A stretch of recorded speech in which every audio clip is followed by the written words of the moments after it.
Yeah, it's a two-parter. I think this show changed the landscape of television for quite a long time.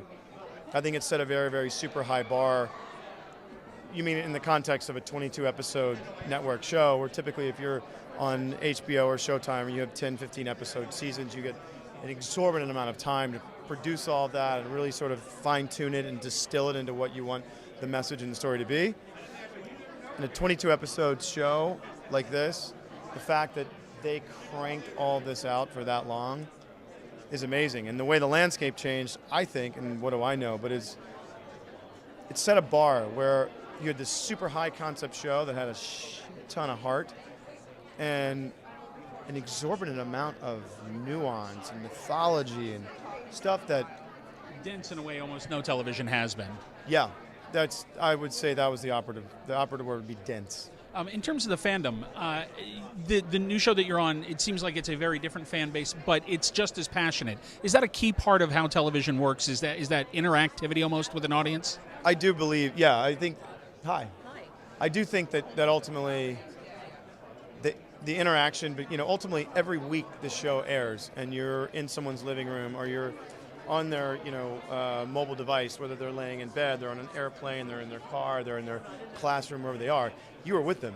And they're with you all the time, every week, for 22 weeks a year, which is half the year. Mm-hmm. So it lends itself to a very interesting bond happening. It's not one that you necessarily know of, but when you meet someone who's really engaged in the show, and you feel that energy, and you see the shaking or the hug or the scream or whatever decibel level it is, it's incredible because you all of a sudden realize that you talking shit about me.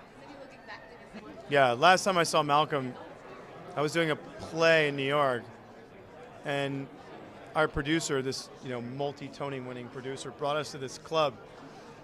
The whole cast have been rehearsing all day. We get into the back of this limousine, and we go to this club. And it's like 8 o'clock at night. Okay, we're going to this club. We all walk in. We're all so tired. And then I get to the bar and I'm thinking, gosh, I would love a drink. I couldn't figure out why it was all like vitamin water and Red Bulls. And I thought, oh, that's interesting.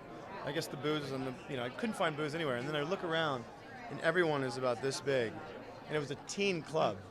And then I walk into the back and I see Malcolm on this couch with like 3 girls. He has 3 cell phones. He's like texting on this, calling on this, and I thought, look at you, man. He stood up and he's like, yo, Ian.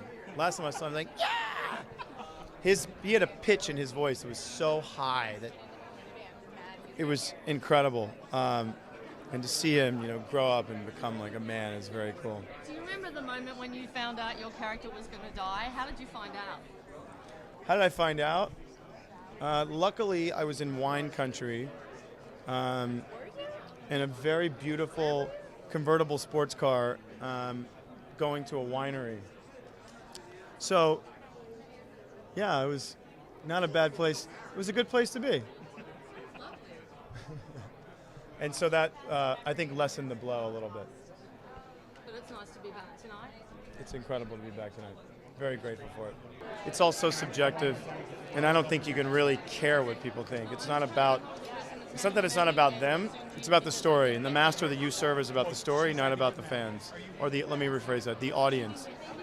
The audience is there to indulge and appreciate and absorb the story and react to it. But it's just so subjective. I think they did a phenomenal job, and I can't imagine cranking this many stories all year long. So that's why we love Damon Lindelof. For breaking entertainment news and more, follow @HitFix on Twitter or visit hitfix.com.